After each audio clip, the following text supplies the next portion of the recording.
Hello everyone, मैं हूं सी सुमित मारू और आप सबका वीडियो में स्वागत है।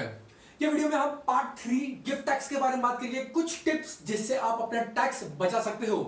लेकिन ये स्टार्ट करने के पहले जैसे मैंने देखा था, आपके 3 पार्ट में वीडियो डिवाइड किया था। पहले पार्ट में हमने गिफ्ट टैक्स के फीचर्स देखे थे, दूसरे पार्ट में हमने देखा था टैक्स इंप्लीकेशंस और क्लबिंग प्रोविजंस क्या क्या होती है। तो मैं चाहूंगा पहले आपको दोनों पार्ट समझ लीजिए और फिर ये तीसरे पार्ट में आइए जिसके अंदर मैं टिप्स की बात करूंगा। ज्यादा खुशी में डायरेक्ट तीसरे पार्ट में मत आइए क्योंकि हमें पता है यहाँ पे हम टैक्स बचाने की बात कर रहे हैं।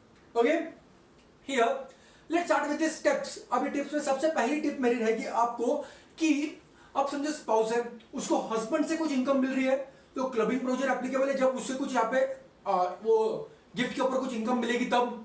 तो इस केस में आप ध्यान रखिए, वाइफ ने अगर ऐसी जगह इन्वेस्ट किया जो टैक्स फ्री इन्वेस्टमेंट्स है तो फिर यहाँ पे क्लबिंग प्रोविजन एप्लीकेबल नहीं होती है। टैक्स फ्री इन्वेस्टमेंट आपके वाइफ के हाथ में ही रह जाएगी। Very clear. फॉर एग्जांपल, जैसे अगर आपने आपके पीपीएफ में या ईएलएसएस में इन्वेस्ट किया होगा तो वहां से जो भी इंटरेस्ट आएगा, पीपीएफ से जो भी इंटरेस्ट आता है वो टैक्स फ्री होता है। And because it is tax free, वो क्लबिंग भी नहीं होगा हस्बैंड के हाथ में। तो आप टैक्स फ्री इन्वेस्टमेंट में इन्वेस्ट कर लीजिए।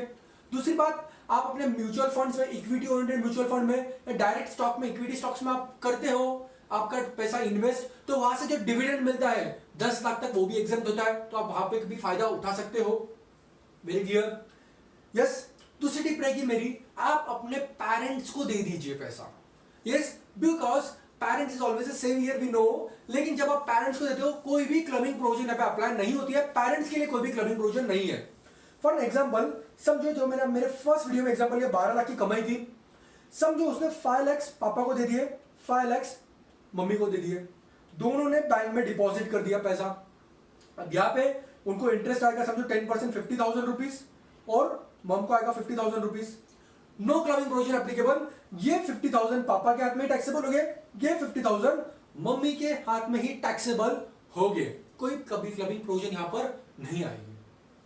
अब आपको एक चीज ध्यान रखना है कि इनके 50,000 प्लस अदर इनकम आपको चेक करनी है और क्या वो आपसे कम स्लैब में है क्या। अगर आप 30% स्लैब में हो, आपको पता है सीनियर सिटीजन के लिए स्लैब है 3 लाख रुपीज तक का एग्जाम, वेरी सीनियर सिटीजन 80 के ऊपर होगा तो 5 लाख तक का जीरो टैक्स है। तो आप ये प्रोविजन का फायदा उठा सकते हो और इस तरीके से आप टैक्स बचा सकते हो, राइट, पापा या मम्मी को गिफ्ट देकर।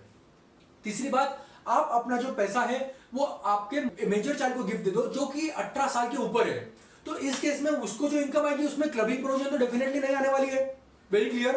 बट ये करते हुए आप ध्यान रखना कि आपका जो बच्चा है और आप हो, आप ज्यादा स्लैब में हो और बच्चा कम स्लैब में है। मतलब अगर आप 30% में हो और बच्चे की इतनी खास इनकम नहीं है, वो 18, 19, 20, 21 साल का ही होगा, उसकी आपकी इनकम से कम इनकम है, तो आपको टैक्स में भी कम रेट से लगेगा या आपको टैक्स लगेगा ही नहीं अगर आपके बच्चे की कोई भी इनकम नहीं होगी तो। ये आप तीसरी चीज आप कर सकते हो, आपके मेजर चाइल्ड के नाम पे आप ट्रांसफर कर सकते हो, आपका टैक्स अच्छा खासा बच जाएगा। सी, यहाँ पे पहले एग्जांपल में देखो, अब इनको ऑलमोस्ट 0% टैक्स पेबल आ रहा है। वही अगर आप ये 10 लाख के ऊपर टैक्स भरते तो 10,000 के ऊपर आपको 30% टैक्स, नियरली 1 लाख के ऊपर आपको 30% टैक्स, 10 लाख के ऊपर नियरली आपको 30,000 टैक्स भरना पड़ता। लेकिन यहाँ पे इन्वेस्ट करने की वजह से आपने डाइवर्ट कर दी इनकम को मम्मी के हाथ में, पापा के हाथ में। ये 50,000 1 लाख की इनकम के ऊपर आपको कोई भी टैक्स नहीं आ रहा है। शर्त इतनी है, आपके पेरेंट्स की और कोई इनकम होनी नहीं चाहिए और होगी तो उनका स्लैब रेट कम होना चाहिए।